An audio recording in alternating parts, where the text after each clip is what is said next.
مولا عباس کے فضائل میں کہ علی کا شیر لے جاتا اگر تلوار دریا پر،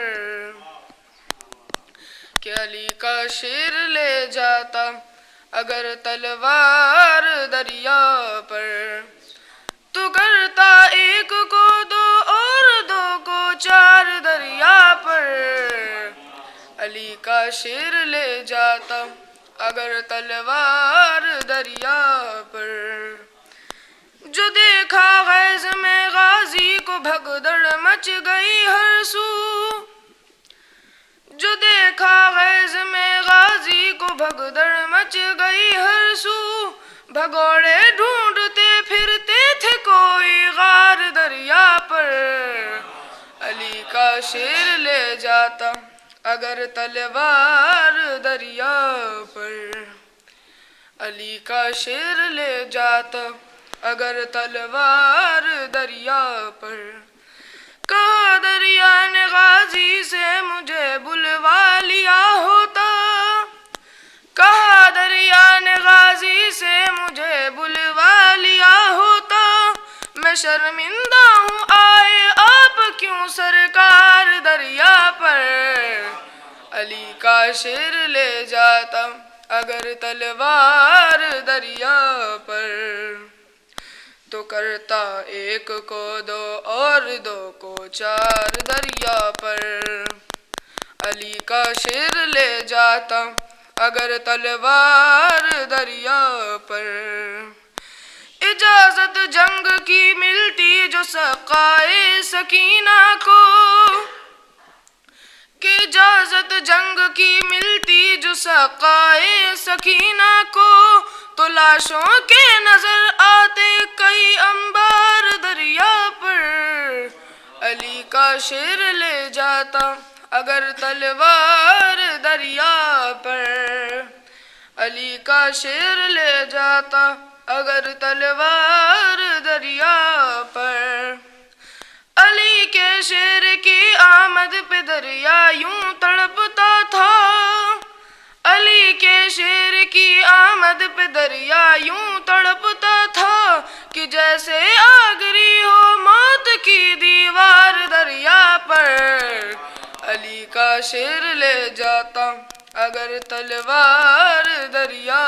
پر، تو کرتا ایک کو دو اور دو کو چار دریا پر، علی کا شیر لے جاتا اگر تلوار دریا پر، بر محمد و آل محمد صلوات، صلوات پڑھیں بر محمد و آل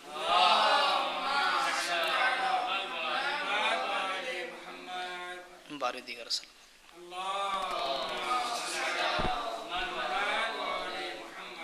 دیکھیں چار مصرے مولا امیر علیہ السلام کے حوالے سے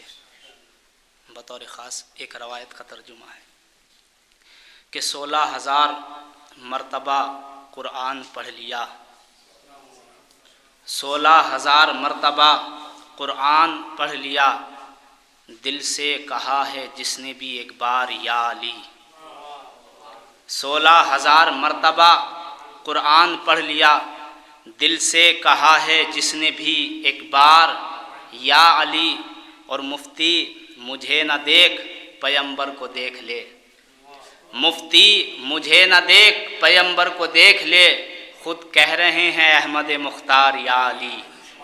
خود کہہ رہے ہیں احمد مختار یا علی، مفتی مجھے نہ دیکھ پیغمبر کو دیکھ لے، اور خود کہہ رہے ہیں احمد مختار یا علی۔ اور بطور خاص یہ شعر جناب سیدہ سلام اللہ علیہ کے حوالے سے ہیں کہ میں لکھ رہا ہوں حضرت زہرا کی منقبت، میں لکھ رہا ہوں حضرت زہرا کی منقبت، جنت سے کچھ حدیث خیالات لائے ہیں، میں لکھ رہا ہوں حضرت زہرا کی منقبت، جنت سے کچھ حدیث خیالات لائے ہیں، قرآن ہم سفر ہے ثنائے بطول میں،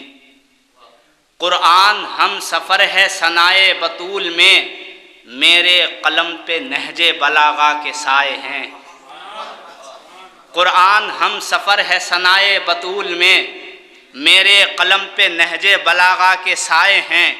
اور مدح جناب فاطمہ زہرا کے واسطے، مدح جناب فاطمہ زہرا کے واسطے میرے خیال نوری نہر میں نہائے ہیں، مدح جناب فاطمہ زہرا کے واسطے میرے خیال نوری نہر میں نہائے ہیں، تائید میں بھی ایک ملک روح قدس ہے، تائید میں بھی ایک ملک روح قدس ہے، اشعار جتنے مجھ سے خدا نے لکھائے ہیں، اشعار جتنے مجھ سے خدا نے لکھائے ہیں، اور زہرا کے دشمنوں سے مروت حرام ہے، زہرا کے دشمنوں سے مروت حرام ہے، یہ وہ اصول ہیں جو خدا نے بتائے ہیں، یہ وہ اصول ہیں جو خدا نے بتائے ہیں،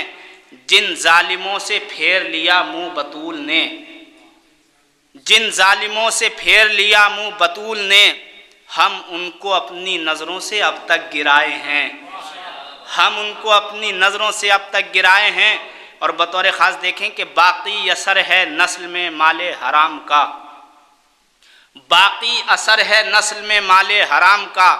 جن کے بزرگ باغ فدق لوٹ کھائے ہیں، جن کے بزرگ باغ فدق لوٹ کھائے ہیں۔ اثر کیا ہے کہ اس واسطے علی کو ولی مانتے نہیں، اس واسطے علی کو ولی مانتے نہیں، اب وہی فصل کاٹیں گے جو خود اگائے ہیں، اب وہی فصل کاٹیں گے جو خود اگائے ہیں، جن کو خدا جلائے گا دوزخ کی آگ میں، ہم صرف ایسے لوگوں کے پتلے جلائے ہیں۔ اور زہرا کے مجرمین نہ ہو جائیں پھر فرار، یوں دائیں بائیں ان کو پیمبر لٹائے ہیں، زہرا کے مجرمین نہ ہو جائیں پھر فرار، یوں دائیں بائیں ان کو پیمبر لٹائے ہیں۔ زہرا سے ہو برابری پر اتنا سوچ کر، ان کو رسول اپنی جگہ پر بٹھائے ہیں، ان کو رسول کے ان ظالموں سے کیسے ملے گا ہمارا دل، جو دخترے رسول کے دل کو دکھائے ہیں۔ اشعار جب لکھے گئے مدح بطول میں، تنہائی میں ملک میرے دل کو لبھائے ہیں، تنہائی میں ملک میرے دل کو لبھائے ہیں۔ جن دشمنوں کا قاتل زہرا سے ربط تھا، وہ سارے نام ہم نے بھی دل سے مٹائے ہیں، وہ سارے نام کہ بابر تیرے قلم کا یہ لگتا نہیں کمال، بابر تیرے قلم کا یہ لگتا نہیں کمال، یہ تیرے حق میں بنت نبی کی دعائیں ہیں، یہ تیرے حق میں بنت نبی کی دعائیں ہیں۔ صلوات پڑھیں بر محمد والے۔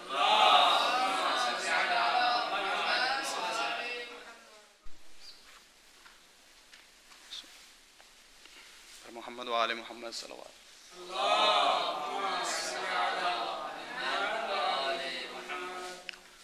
لا حول ولا قوة إلا بالله العلي العظيم۔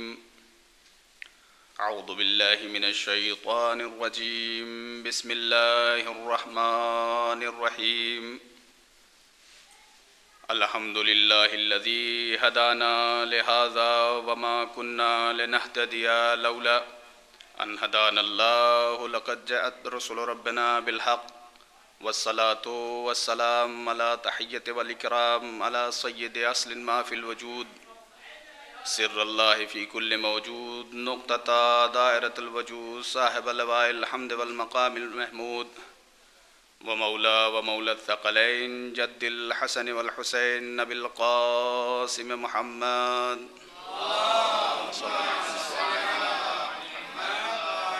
وعلى أهل بيته الطيبين الطاهرين المعصومين المظلومين۔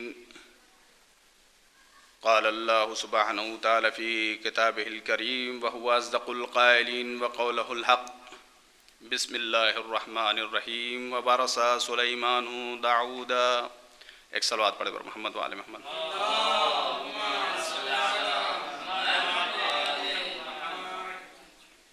عزیزان گرامی،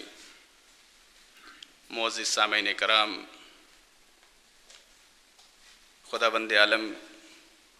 اس ماہ مبارک رمضان میں اپنی نعمتوں کو اپنے تمام بندگان صالحین کے لیے، متقین کے لیے اور اس کے نعمتوں کے دروازوں کو کھول رکھا ہے، اور ہمیں یہ شرف ملا کہ ہم نجف اشرف جیسی سرزمین پر بیٹھ کر مولائے متقیان جناب زہرا اور اہل بیت علیہ الصلاۃ والسلام کی شان بابرکت میں کچھ ذکر کریں، کچھ سنیں، جس سے ہمارا ایمان تازہ ہو، ہمارا دل، ہمارا دماغ، ہماری روحیں منور ہوں۔ عزیزان گرامی، آپ حضرات صاحبان علم ہیں، بس چند لمحوں کے لیے آپ حضرات کی بارگاہ میں سما خراشی کے لیے حاضر ہوا ہوں۔ جس آیہ کریمہ کو میں نے اپنا سرنامہ سخن قرار دیا، یہ قرآن مجید کی بہت ہی مشہور و معروف آیت ہے، سورہ نمل کی 16ویں آیت ہے، کہ جس میں ذکر ہوتا ہے کہ جناب سلیمان کو وراثت ملی جناب داؤد کی۔ اصل میں میرا ہدف جو ہے جناب سیدہ سلام اللہ علیہ کے خطبے کے ذیل میں چند باتیں، پورا خطبہ تو نہیں پڑھ سکتے، لیکن چند باتوں کی طرف اشارہ کرنا ہے، جس میں نے اس آیت کو جو ہے عنوان قرار دیا کہ جناب داؤد علیہ الصلاۃ والسلام کی وراثت کا جو حقدار تھا وہ جناب سلیمان تھے۔ قرآن میں صراحتاً ذکر ہوا ہے۔ عزیزان گرامی، یہ وہ آیت ہے کہ جس آیت کو جناب سیدہ سلام اللہ علیہ نے باغ فدق کے مطالبے کے طور پر بطور سند، بطور دلیل پیش کی تھی، اور یہی ایک آیت نہیں ہے، یہ ابرز مصداق ہے ان جو دلیلیں پیش کی ان میں سے، اور بہت ساری آیتیں ہیں، مسلسل کئی آیتیں شہزادی کونین نے اس سلسلے میں جو ہے ذکر کی، جس میں سے یہ آیت ہے کہ جناب سلیمان کو جناب داؤد علیہ الصلاۃ والسلام کی وراثت ملی۔ اور اسی کے مقابل میں آپ دیکھیں تو جو لوگ انکار حق فاطمی کرتے ہیں تو ان کی دلیلیں کیا ہیں؟ ایک طرف قرآن ہے اور دوسری طرف ان کی دلیلیں۔ ظاہر سی بات ہے، قرآن میں تضاد تو ہو نہیں سکتا، تعارض تو ہو نہیں سکتا، تو اب کوئی ایسی آیت تو ان کے پاس موجود نہیں تھی کہ جو اس آیت کی مخالفت کر سکے، تو انہوں نے سب سے پہلے کیا کیا؟ دیکھیں، یہ کوئی چھوٹی موٹی سازش نہیں ہے۔ اگر ایک سادہ انسان ایک سادے ذہن کے ساتھ، سادہ دل سادگی کے ساتھ اگر اسلام میں آنا چاہے تو واقعاً وہ گمراہ ہو جائے گا، اسے ہدایت نہیں ملے گی، کیونکہ انہوں نے شروع ہی سے کھیل ہی ایسا کھیلا کہ کوئی گنجائش باقی ہی نہ رہے کہ اہل بیت علیہ الصلاۃ والسلام اپنے حق کا ادعا کر سکیں۔ جس جگہ جا رہے ہیں ہر جگہ ان کی مخالفت ہے، ہر اعتبار سے مخالفت ہے۔ تو اس آیت کے مقابلے میں جب جناب فاطمہ الزہرا سلام اللہ علیہ نے دربار میں اس آیت کو پیش کیا، تو اس کے مقابل میں جو حدیث پیش کی ہے وہ حدیث کہ جو خلیفہ اول سے نقل ہے، واحد راستہ ایسا ہے کہ جس کے راوی خود یہی ہیں اور پیغمبر گرامی کی طرف منسوب کیا گیا ہے۔ لیکن شہزادی نے جب اس آیت کو پیش کیا، اس کے بعد دربار میں سب کے سامنے، درباریوں کے سامنے یہ واضح کر دیا کہ دیکھو ہم کون ہیں، ہم کون ہیں، ہماری حقیقت کیا ہے، اور یہ جو تخت پر بیٹھے ہوئے ہیں ان کی حقیقت کیا ہے۔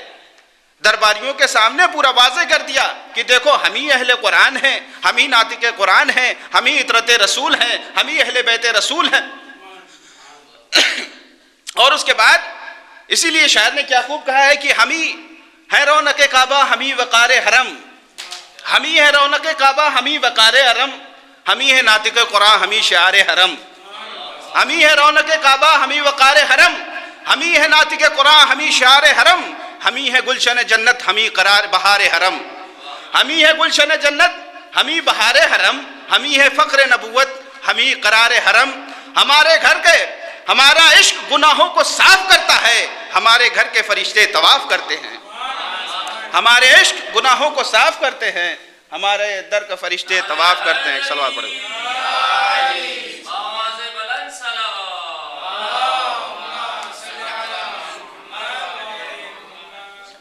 تو شہزادی کونین نے یہ دلیلیں پیش کی۔ اس کے بعد گواہ طلب کیے گئے کہ گواہ پیش کیا جائے. آپ دیکھیں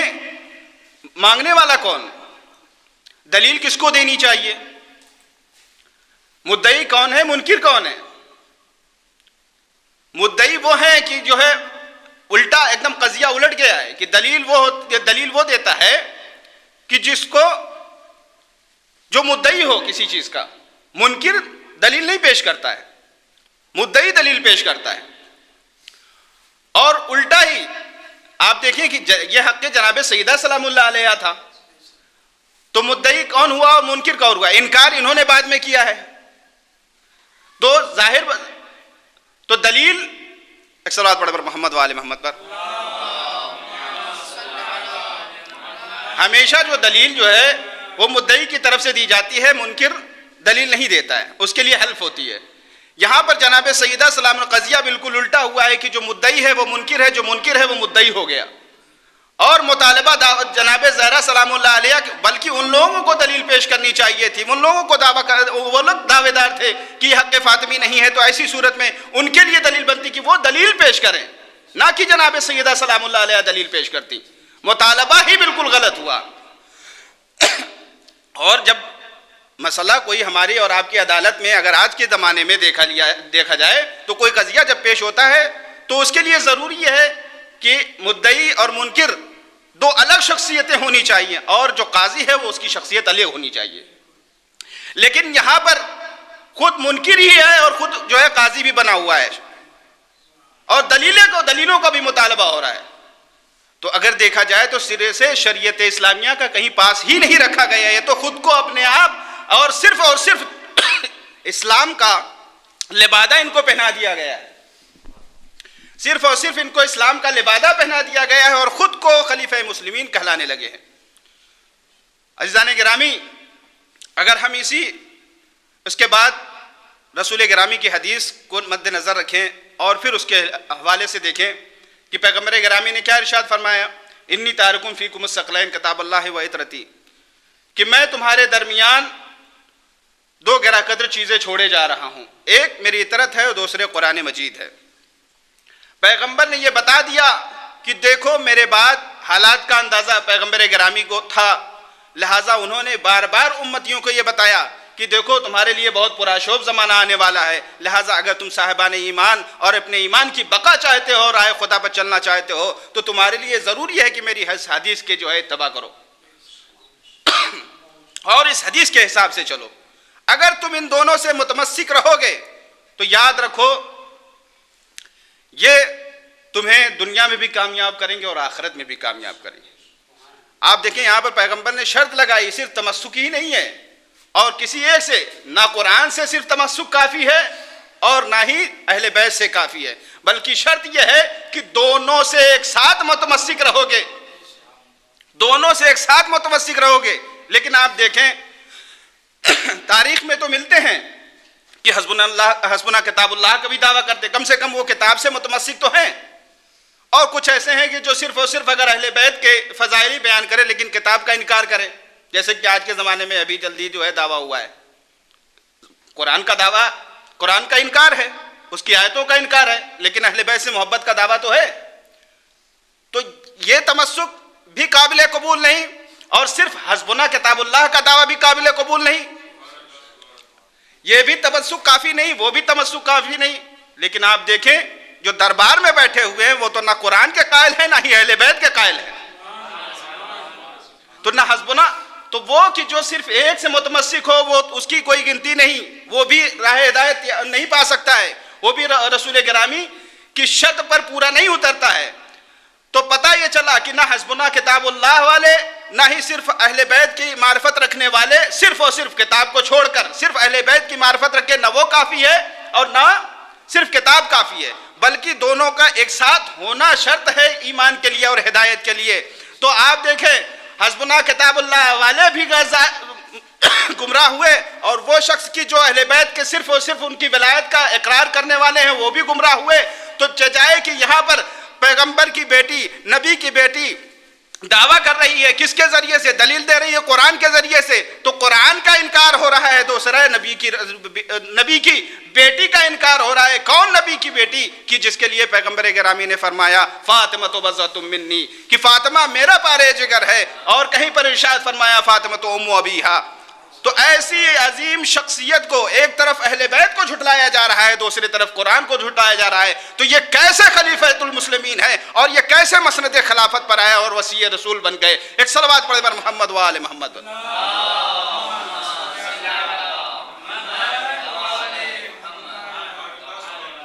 عزیزان گرامی،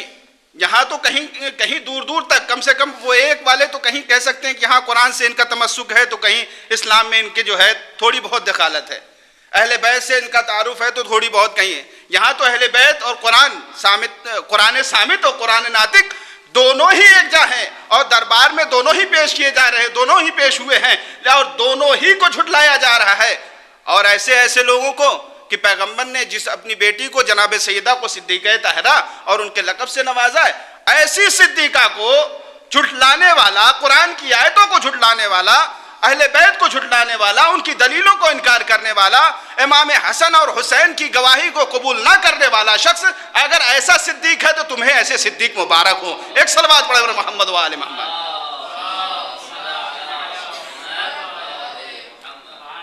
دن کو رات کہنے والوں، اپنی آنکھیں تو کھولو، اپنی جو ہے اندھی عقلوں پر ذرا غور و فکر کرو، اور اس کو اہل بیت علیہ الصلوۃ والسلام اور قرآن اور احادیث پیغمبر کی روشنی میں ذرا پرکھو تو تم کیا کر رہے ہو۔ اگر تمہارے پاس ذرا بھی ضمیر زندہ ہے اور تم نے اندھ بھکتی نہیں کی ہے، تم نے اپنے آپ کو جہالت میں نہیں جھونکا ہے، تو ایسی صورت میں تم کبھی بھی گمراہ نہیں ہو سکتے، بلکہ وہ راستہ کہ جس کا پیغمبر گرامی نے تمہیں جو ہے ہدایت کی، جس کی طرف وہ تم بطور احسن اس تک پہنچ سکتے ہو، اور دنیا و آخرت تمہارے لیے جو ہے مکمل ہو جائے گی۔ ایک صلوات پڑھے محمد و آل محمد۔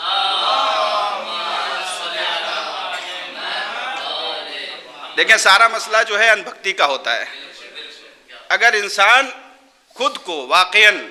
ہدایت دینا چاہتا ہے تو نہ کسی کے دباؤ میں، نہ کسی کی خوشامد میں،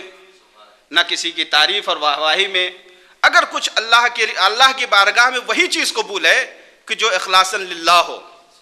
للناس نہ ہو، للشہرا نہ ہو، فخر و افتخار نہ ہو، یہ تمام چیزیں اگر نہ ہوں، تو ایسی صورت میں اگر انسان خالص و مخلص بن کر قرآن کے اوراق کو پڑھتا ہے اور اہل بیت کی سیرت کو دیکھنا چاہتا ہے تو یقیناً وہ کامیاب ہو جائے گا۔ لیکن اگر وہ صرف شہرت چاہتا ہے تو اہل بیت کا کلام اس کے لیے مفید نہیں ہے۔ اگر وہ اپنی قرآن کی آیتوں کے ذریعے سے اپنی ذات کا فائدہ اٹھانا چاہتا ہے اور استدلال کرنا چاہتا ہے، جیسے کہ آج دیکھ لیجئے کہ وہ چھوٹی سی لالچ کے لیے، چھوٹے سے عہدے کے لیے،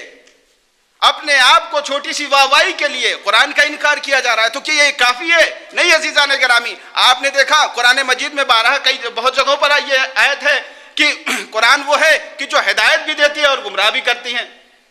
تو ہدایت ان کے لیے ہے کہ جو صاف دل کے ساتھ، خلوص کے ساتھ اور بغیر کسی دباؤ میں، بغیر کسی لالچ میں اگر قرآن اور اہل بیت سے متمسک ہیں تو یہی قرآن ان کو ہدایت دینے والی ہے۔ لیکن اگر یہ شہرت چاہتے ہیں، یا کسی حکومت چاہتے ہیں، یا ملوکیت چاہتے ہیں، یا خزانہ چاہتے ہیں، دولت چاہتے ہیں، تو ایسے شخص کہ جو قرآن سے استفادہ کرنا چاہتے ہیں تو یہ کبھی کامیاب نہیں ہو سکتے۔ یہ خود بھی گمراہ ہیں اور دوسروں کو بھی گمراہ کرنے والے ہیں۔ عزیزان گرامی، جناب سیدہ سلام اللہ علیہا نے جو باغ فتق کا مطالبہ کیا، تھوڑا سا اس کی طرف، یہ صرف اور صرف دربار میں جناب سیدہ کا جانا باغ فتق یا مال کا مطالبہ نہیں تھا، مال کا مطالبہ نہیں تھا، بلکہ ماحول۔ سب سے پہلے کسی بات کو سمجھنے کے لیے ضروری یہ ہوتا ہے کہ اس زمانے کے ماحول کو سمجھا جائے۔ جب تک اس زمانے کے ماحول کو آپ نہیں سمجھیں گے، کسی بات کا صحیح مطلب آپ درک نہیں کر سکتے ہیں کہ قضیہ کیا تھا، ہوا کیا تھا، کیسے۔ لوگ آج کہتے ہیں، بڑی آسانی سے کہہ جاتے ہیں کہ مولا نے جو ہے باغ فتق کیوں واپس نہیں لیا، اور جو ہے مولا جو ہے اتنے بہادر تھے، یہ سب۔ تو حالات اہل بیت کے لیے میں چند باتوں کے ذریعے سے اشارہ کرنا چاہتا ہوں کہ کس طریقے کے حالات تھے اس زمانے میں کہ جو مولا متقیان اور اہل بیت علیہ الصلوۃ والسلام کے لیے جو بچھائے گئے تھے جال، وہ کیسے تھے۔ اہل بیت علیہ الصلوۃ والسلام کے خلاف طرح طرح کے جال بچھائے گئے. سب سے پہلے جیسے وفات رسول کے بعد اہل بیت علیہ الصلوۃ والسلام کے فضائل کی جو حدیثیں پیغمبر گرامی سے تھیں منسوب تھیں, جو بار بار یہ تو جو ہم تک بچ کچھ کے آئی ہیں جو ہے مخلصین کے ذریعے سے اور نبی کریم کے صحابہ کے ذریعے سے یا ائمہ کے ذریعے سے, یہ وہ حدیثیں ہیں. ورنہ بہت ساری ایسی حدیثیں کہ جو انہوں نے فضائل اہل بیت میں پیغمبر گرامی نے جو بیان کیے تھے, مولائے متقیان کے فضائل میں, اہل بیت کے فضائل میں, حسن و حسین کے فضائل میں, ان لوگوں نے ان فضائل کی حدیثوں کو تباہ و برباد کر دیا, جلا دیا. سب سے پہلے پروف یہ ختم کیا. اس کے بعد اپنے لیے اپنی راہ ہموار کرنے کے لیے بھائی ہم کون ہیں, اہل بیت کے فضائل کو کم کیا کہ ان کے صحابیوں کو خرید لیا, بہت سارے کو خریدا, جو نہیں بکے ان کو جو ہے سزائیں دی, ان کو جو ہے دھمکایا, اور جو اس سے بھی نہیں ڈرے تو ان کو شہر بدر کیا, جو اس سے بھی نہیں ڈرے تو ان کو سولی پر چڑھا دیا. آپ دیکھیں حالات اتنے آسان نہیں تھے اس زمانے کے جیسا ہم اور آپ آج بیٹھ کر جو ہے گفتگو کر سکتے ہیں ولایت مولائے متقین یا کسی سلسلے میں. اتنا سخت ماحول تھا کہ امام کا نام یا اہل بیت سے محبت کا اظہار بھی نہیں کر سکتے تھے. کسی کو اگر شبہ ہو جاتا تھا تو اس کی جان کے لالے پڑ جاتے, اس کی آل اولاد کے لیے مشکلات کھڑی ہو جاتی تھی. چنانچہ آپ نے تاریخ میں دیکھا تو ایک طرف فضائل اہل بیت علیہ الصلوۃ والسلام کی روایتوں کو ان لوگوں نے پسے پش ڈال دیا, جلا دیا, برباد کر دیا, اور جو صحابہ اہل بیت کے فضائل بیان کرتے ہوئے مل جاتے تھے ان کو سزائیں دی جاتی تھی. اس کے ساتھ ساتھ آپ دیکھیں کہ صحابیوں کو جلا وطن کیا, قید کیا, قتل کیا. اس کے بعد جب اصلی نبی کریم کے صحابی جو تھے ان کے ساتھ یہ تمام چیزیں انجام پذیر ہوئیں, انہوں نے راویوں کو خریدنا شروع کیا, خزانے کھول دیے کہ یہ ہمارے متعلق ہمارے فضائل کی حدیثوں کو بیان کریں. اور منسوب کس کی طرف کیا؟ سانحہ یہ ہے کہ اس کو نبی کریم کی طرف منسوب کیا. اصلی روایتیں جو اہل بیت کی شان میں تھی اسی سے ملتی جلتی روایتیں اپنے لیے گڑھ لی. تو یہ کس ہر دور میں ہیں, آج بھی زمانے میں ہے. میڈیا دیکھیے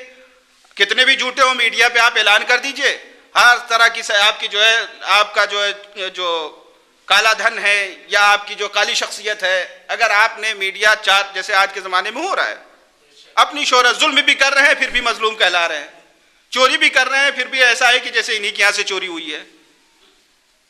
زیادتیاں بھی کی جا رہی ہیں, لیکن خود کو ایسا پیش کر رہے ہیں کہ ہمارا تو اس میں کوئی دخل ہی نہیں ہے, ہم تو معصوم ہیں. تو یہی حال اس زمانے میں بھی تھا کہ لوگوں نے سب کچھ کرنے کے بعد بھی اپنے آپ کے لیے فضائل, اور جو ہے ابو ہریرہ جیسے راوی پھر پیدا ہوئے, اور بہت سارے اس طریقے سے, تو اپنے لیے اہل بیت کے فضائل ختم کیے, اپنے لیے فضائل معین کیے. اس کے بعد یہ تو ان کی شخصیت کو مجروح کیا گیا. اس کے بعد آپ دیکھیں شخصیت کو مجروح کرنا, کسی کو اگر برباد کرنا ہے, کسی کو ختم کرنا ہے تو دو تین طریقے ہیں اس کے. ایک تو اس کی شخصیت کو کوئی فتویٰ لگا دیا جائے کہ دہشت گرد ہے, فلاں صاحب جو دہشت گرد ہیں. اب وہ کتنا بھی اچھا کلام کیوں نہ کرے, کتنی ہی دیش بھکتی کی باتیں کیوں نہ کر لے, اس کی بات کوئی قبول کرنے والا نہیں. کیوں؟ اس لیے کہ اس کے اوپر دہشت گرد کا الزام لگ چکا ہے. کتنی ہی وہ جو ہے ظالمین کی مخالفت کرے, مظلومین کی حمایت ہی کیوں نہ کرے, لیکن اس کے اوپر دہشت گرد کا لیبل لگا ہوا ہے تو لگا ہوا ہے, آپ اسے صاف نہیں کر سکتے. تو شخصیت کو مجروح کرنا ایک. دوسرا, اگر کسی کو اور ڈاؤن کرنا ہے تو اس کے اصحاب, اس کے انصار, اس کے دوست, اس کے چاہنے والوں کو کم کر دیا جائے, جو اس کے حمایتی ہیں, جو اس کے جو ہے پیروکار ہیں, جو اس کے تابعدار ہیں, ان کو کم کر دیا جائے. تو آپ نے دیکھا اہل بیت علیہ الصلوۃ والسلام کو فضائل کم کیے, دوسری طرف ان کے چاہنے والوں کو, اصحاب کو, سب کو جو ہے سب کے ساتھ اذیتیں اور ان کو تکلیفیں دیں, اور اس طریقے سے ماحول بنا دیا کہ کوئی علی کا نام لیوا نہ رہا. اس کے بعد یہ دوسری چیز ہو گئی. تیسری چیز, اگر کسی کو برباد کرنا ہے تو جو بچی کسی کسر ہے وہ مالی نقصان. اگر کسی کے پاس مال کے ذریعے سے آپ کسی کو, یعنی مطلب آپ ہر چیز میں آج دیکھیں کوئی بھی چھوٹی سی چیز بھی ہم کو کرنی ہوتی ہے, جشن منعقد کرنا ہے یا کوئی بھی کار خیر ہی کیوں نہ ہو, اس میں مال لگتا ہے, اس کی ضرورت پڑتی ہے. 4 لوگوں کو بلانا ہے, دعوت دینا ہے, یہ ہے وہ ہے, اور بہت سارے اسلحے خریدنا ہے, مثلا جنگ کے لیے ہے یا اس زمانے کے حساب سے, تو کم سے کم کھانے پینے کے لیے. اب ہم نے فوج بلا لی لیکن فوج کے لیے کھانا ہی نہیں ہے تو ہم کہاں سے کھلائیں گے؟ تو فوج خود بخود ختم ہو جائے گی.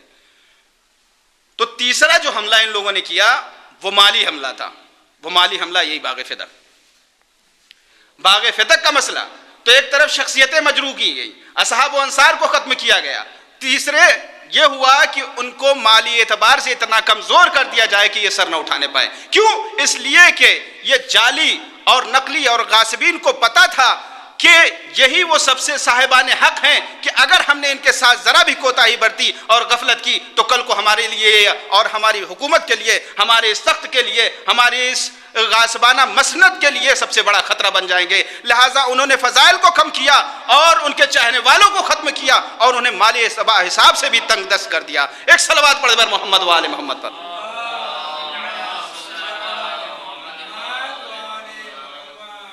تو عزیزان گرامی, یہ کوئی اب ایسے پرآشوب ماحول میں باغ فتق یہ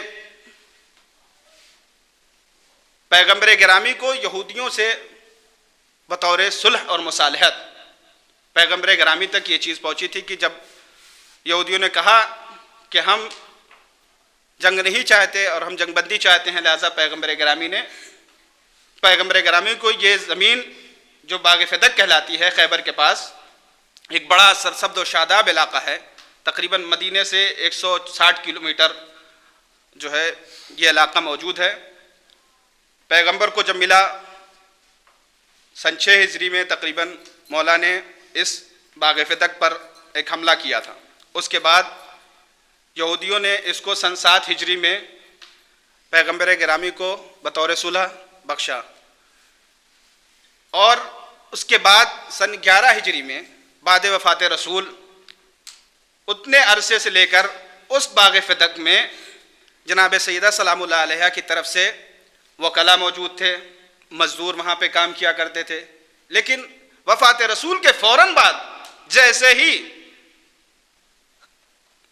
پہلا خلیفہ ان کے حساب سے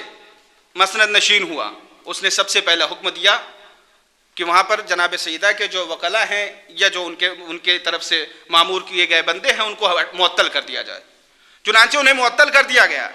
جب جناب زہرا کو یہ بات پتہ چلی تو وہ کچھ مستورات کے ساتھ دربار کی طرف بڑھی.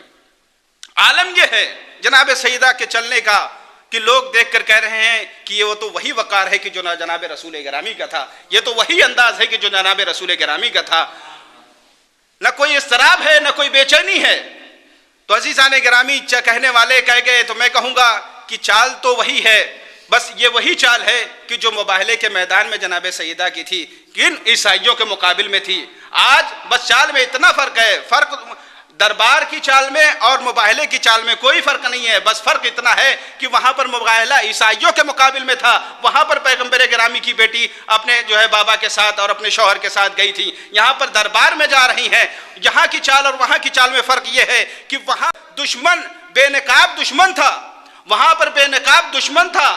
اس سے اپنے حق کو اس کو ثابت کرنا تھا, اس کو باطل کرنا تھا. یہاں پر نقاب پوش دشمن ہے, اس کو بے نقاب کرنا تھا. ایک صلوات پڑھے بر محمد و آل محمد پر.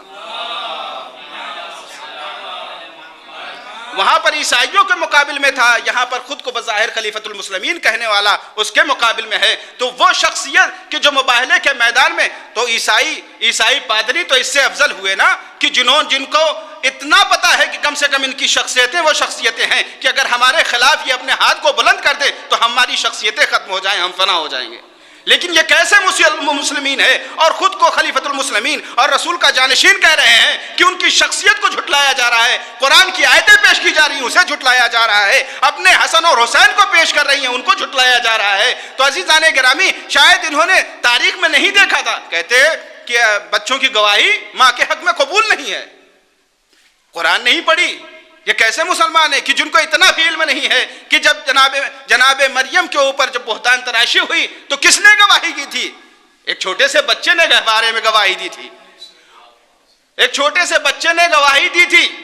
اور یہاں پر وہاں پر ان کی گواہی قبول کی گئی, یہاں پر گواہی قبول. تو یہ لوگ قرآن کے دعوے دار ہیں, صرف قرآن ان کی زبان پر ہے, قرآن ان کے یہ قرآن کو ڈھال بنا کر اپنے سارے مفاد کو انجام دینا چاہتے ہیں. اسلام کا چوغا پہن کے خود کو اصل میں مسئلہ اسلام کا نہیں تھا، صرف تخت اور تاج کا تھا، ورنہ کبھی اس طرح کی نوبتیں نہ آتی۔ ان کو جاہ و حشم چاہیے تھا، ان کو دولت چاہیے تھی، لہٰذا انہوں نے اپنی منمانی ایک ماحول ایسا وہ بنا دیا کہ نہ اہل بیت کو کوئی چاہنے والا ہو، نہ ان کا ماننے والا ہو، نہ ان کا ذکر کرنے والا ہو، نہ ان کا تذکرہ کرنے والا ہو، اور اہل بیت کو اتنا تنگ کر دیا جائے کہ ان کے لیے کوئی راہ ہی نہ بچے کہ اپنے لیے اور اپنی امت کے لیے کچھ کر سکیں۔ لہٰذا گویا ایسا ماحول تھا کہ ہاتھ تو آزاد تھے بظاہر، لیکن ہتھکڑیاں لگی ہوئی تھی، قدم آزاد تھے لیکن ایسا تھا کہ جیسے بیڑیاں پڑی ہوئی ہیں، زبانوں میں تالا نہیں لگا تھا، لیکن حالات ایسے تھے کہ زبانیں گنگ پڑی ہوئی تھیں۔ کس سے گفتگو کرتے، کس سے بولتے، اپنا درد کس کو بیان کرتے؟ چاہنے والے تو رہے نہیں، اور جس کو پتہ چل جائے، مثلا ہمیں پتہ ہے کہ اگر ہم فلاں صاحب سے ملنے جائیں گے تو دشمن ہماری ذات کی وجہ سے اس شخص کو ختم کر دیں گے یا اسے نابود کر دیں گے، تو چاہنے والوں سے بھی مل نہیں سکتے۔ آپ وہ جملہ تو سنتے رہتے ہیں بارہا کہ شہزادی نے پوچھا کہ اے علی، میں نے سنا ہے کہ مدینے کے لوگ آپ کو سلام نہیں کرتے۔ اللہ اکبر، آپ سوچیں ذرا کیسا ماحول۔ اب تھوڑا بہت شاید سمجھ میں آیا ہو کہ اس وقت کا ماحول کیا تھا، کہ ہم نے سنا ہے کہ آپ کو مدینے کے لوگ سلام نہیں کرتے۔ تو ایک مرتبہ مولا نے کیا جملہ کہا؟ یہی تو کہا تھا، شہزادی مجھے اس بات کا افسوس نہیں ہے کہ لوگ مجھے سلام نہیں کرتے، مجھے اس بات کا افسوس ہے کہ لوگ میرے سلام کا جواب تک نہیں دیتے۔ عزاداران مظلومیں، جناب سیدہ آپ ان کی مظلومیت کو سمجھیں، اور ہمارا فریضہ ہے کہ ہم جناب سیدہ سلام اللہ علیہ کی مظلومیت کو لوگوں کے سامنے پیش کریں اور ان کی مظلومیت اور ان کے مصائب کو بیان کریں۔ مولا علی علیہ السلام کے دہن سے ایک بہادر شخص کہ جس کی شخصیت اتنی بلند ہو، وہ اپنی زوجہ کے سامنے اس طریقے سے بے بسی کا اظہار کر رہا ہو۔ اے شہزادی آپ نے صحیح فرمایا، آپ نے تو کہا کہ اے علی آپ کو تو کوئی سلام نہیں کرتا، تو مولا نے یہی تو جملہ کہا کہ اے بی بی، ارے سلام تو دور کی بات ہے، لوگ میرے سلام کا جواب تک نہیں دیتے۔ آزاداران مظلومیں، جناب سیدہ جناب امام علی علیہ السلام کے ہر غم میں شریک رہیں، ہر حال میں شریک رہیں، یہاں